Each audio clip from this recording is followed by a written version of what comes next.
Do you think that you might possibly go city to city in an RV? Because I hear we have something in common, which is a love of recreational vehicles. A love of recreational vehicles. I heard you like... Could we go to the RV show together? I heard you go to the RV show, and I was so hot and excited. And I was like, wait, what? She does? Yeah. My wife won't go, so I'm looking for a buddy. I'm right here, All right, and I will wreck it up with you. Okay. You just tell me where and when, and I'll be what there. What if we get one, and then, we take a cross-country trip? That's boys on the side? Yes!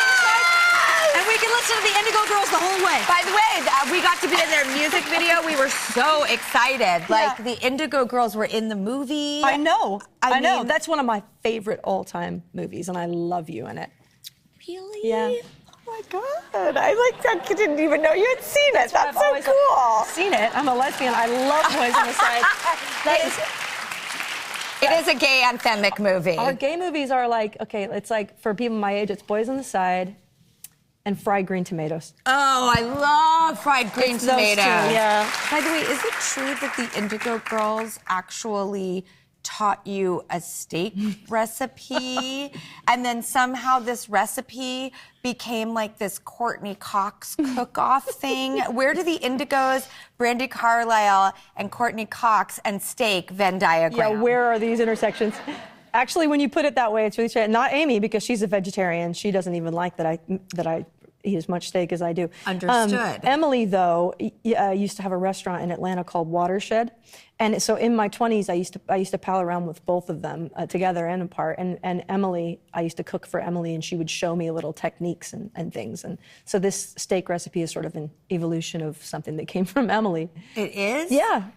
And Courtney Cox says it's the best steak she's ever had. Well, she is such a good cook. She really? is such the thing is she cooks. She cooks all day. She cooks every time you come over. She cooks for you. Oh, she's and it's really fun. Yeah. Would you possibly teach us the steak recipe? I would love that. Oh! I would love that. And then can I ask how you and your beautiful wife met?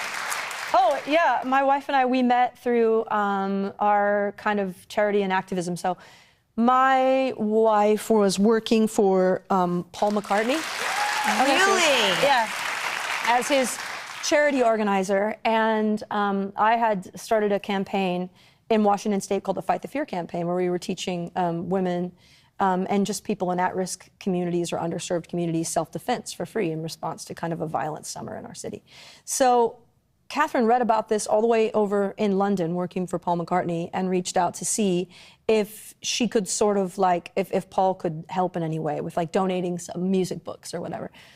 And I just thought she was so brilliant on the phone, and she sounded so poised, and she had this beautiful demeanor. And I started being mentored by her on the phone and over email in kind of running this charity around activism. A lesson in philanthropy, how to handle things, how to do things. Yeah. Because it's there's a lot that goes into it. Yeah, and I thought the whole time she was Paul McCartney's age.